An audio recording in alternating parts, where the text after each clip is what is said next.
And today, gusto ko lang pong pasalamatan yung mga subscriber ko. Simula nung 100 subscriber nung May 23rd. Tsaka itong 500 subscriber ko recently, just June 12. So yun, maraming salamat po. Gusto ko po sila ipakita sa inyo. At kung isa man po kayo sa kanila, at least makikita niyo yung pangalan niya dito. So puntahan po natin yung logo natin. Tapos YouTube Studio. Tapos from YouTube Studio, pupuntahan natin yung sa dashboard. Yan, scroll down. Makikita nyo dito yung recent subscriber. Tsaka na last 30 days. Tapos kiklik lang natin yung see all. Yan, tapos kiklik natin yung date, subscribe para mas updated yung papakita niya. So ito sila yung mga recent subscriber ko o yung bumuo ng 500 subscriber ko. So papasalamat po ako sa inyo. Sana po maging kasama ko kayo hanggang sa journey ko dito sa YouTube hanggang 1,000 subscriber.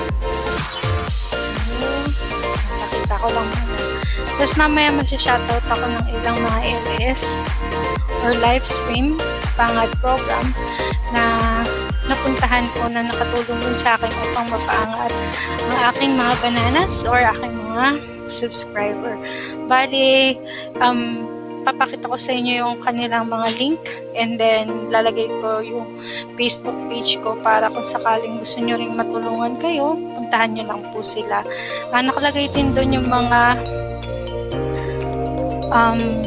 name, oras nila para kung anong oras kayo available is mapuntahan nyo rin po sila.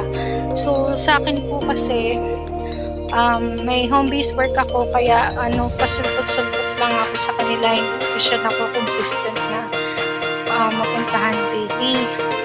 Tapos pero so far naman kahit paano maangat naman kahit paminsan-minsan na ako nakakapunta sa kanila. Tapos ang kailangan nyo lang pong gawin is puntahan nyo po yung live stream nila, yung oras ng kanilang stream. Makipagkaibigan kayo sa kanila kasi tutulungan po nila kayo mapalapit din sa mga kaibigan nila o sa mga naka-view sa kanila or nagsasubscribe sa kanila. By that, makakapagtulungan po kayo kung paano din po nyo may hit ang inyong mataas na subscriber.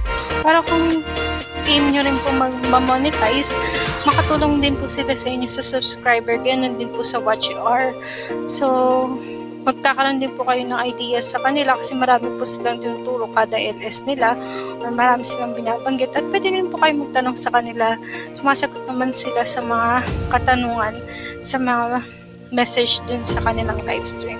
So yun po yung bumuo ng 500 subscriber ko. Ngayon papakita ko nyo sa inyo yung Facebook page ko, ito. Tapos ito yung mga last month kong mga pinupuntahan. Si Carolo TV, si Kachorba Vlog, si Ian Bakatin TV, si Dudong and Inday, si Jeps Vlog, si Mami and Allen, si Aubrey Channel. Tapos meron dito hindi ko nasama sa picture kasi mga recently ko lang. So yun, si Carelo dati siyang 8 AM. I'm not sure kung ganun pa rin siya. Si Kachorba 9 AM pa rin. Si Ian Bakatin 10 AM pa rin. Si Ron Away 12 noon. Adrian Ren 1:30 PM. Si Dudong and Enday. Si Dudong every 2 PM siya nag-LS. 2 to 6 PM. Ito naman si Inday 8 hanggang madaling araw. Minsan 1 or 2 pa. Kasi depende sa dami ng subscriber na nagpunta sa araw na yun. Tapos si Jeff's Vlog 1 PM siya.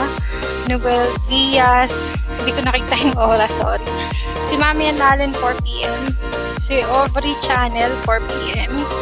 And then si Maran Ona 4:15 PM. Tapos si Makoy Santos 8 PM.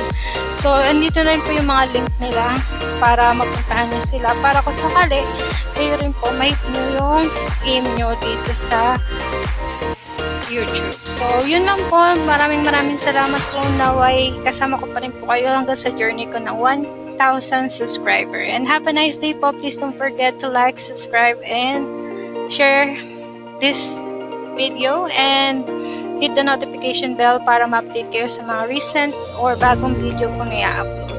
Yun lang po. Good luck. Have a nice day. Favorite call heart natin yan.